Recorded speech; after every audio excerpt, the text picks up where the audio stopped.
Moje ime je Darija Papa, nastavnica sam hrvatskog jezika i književnosti u srednjoj školi Hrvatski kralj Zvonimir u Krku. U sklopu Erasmus projekta Motivated Teachers for Motivated Students 2018. godine sudjelovala sam u Erasmus projektu, 6-dnevnom seminaru u Dublinu na temu obrnute učionice. Taj popularni moderni koncept koji sam integrirala u svoju nastavnu praksu u obrazovanju podrazumijeva aktivnog učenika u središtu poučavanja, dok je nastavnik samo moderator koji učeniku ne nudi gotova rješenja, nego ga vodi do njih.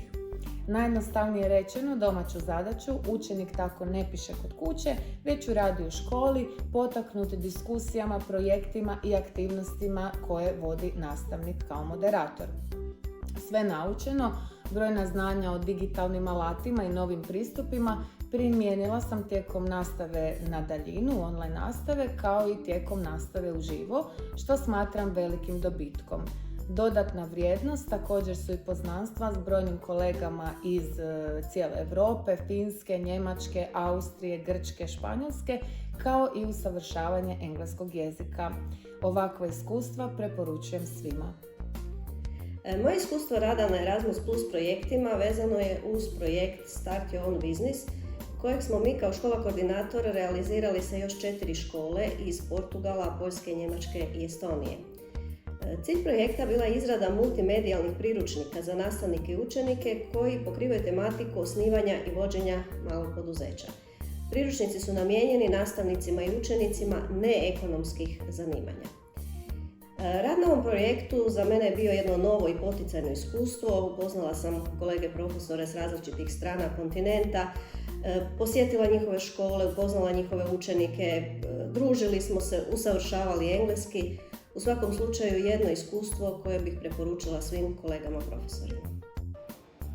Pozdrav, moje ime je Jelena Nujić i predajem informatiku i računalstvo u srednjoj školi Hrvatski kralj Zvonimir u Krku.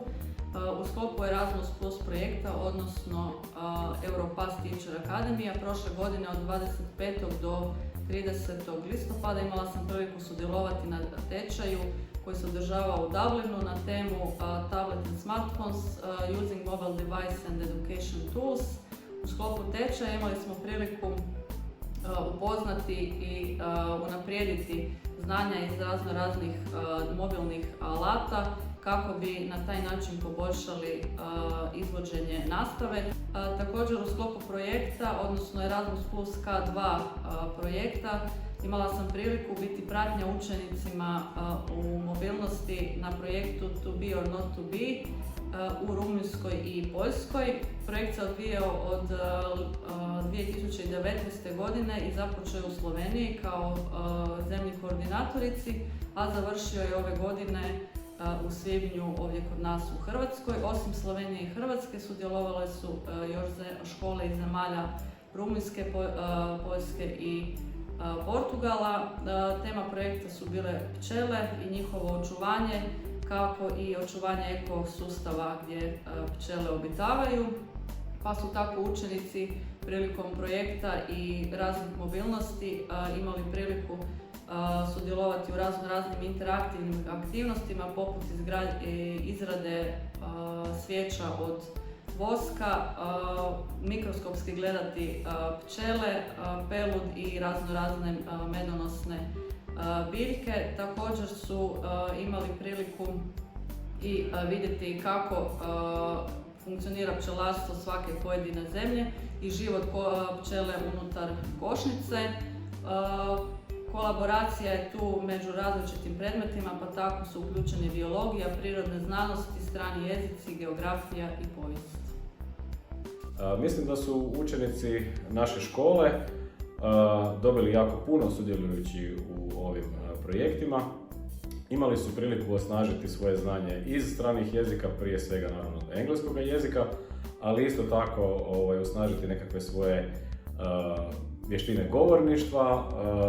Neki učenici su iskoristili tu priliku kako bi se na neki način i osamostalili, kako bi pokazali neke svoje sposobnosti i vrijednosti koje inače ne mogu iskazati u radu u razredu.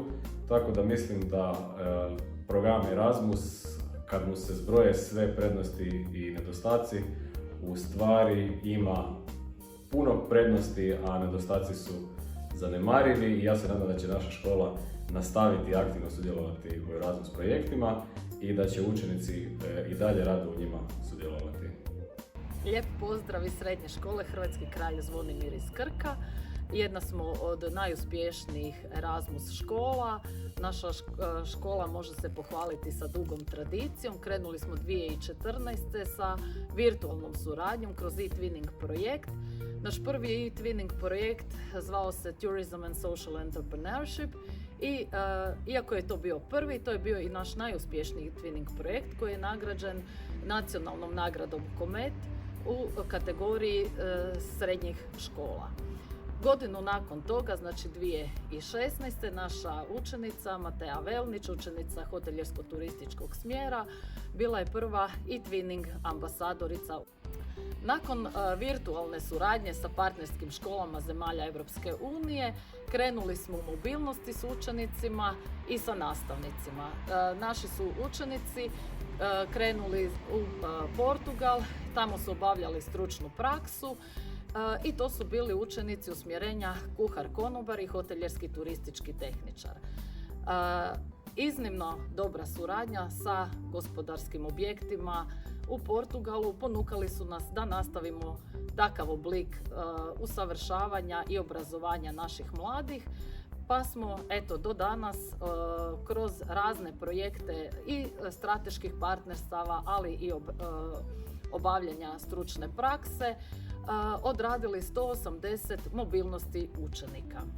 Naši nastavnici su se kroz mobilnosti stručno usavršavali na strukturiranim tečajevima, ali i putem job shadowinga i možemo biti zaista zadovoljni da su 80 nastavnika, odnosno 80 mobilnosti naših nastavnika ostvarene tijekom ovih godina.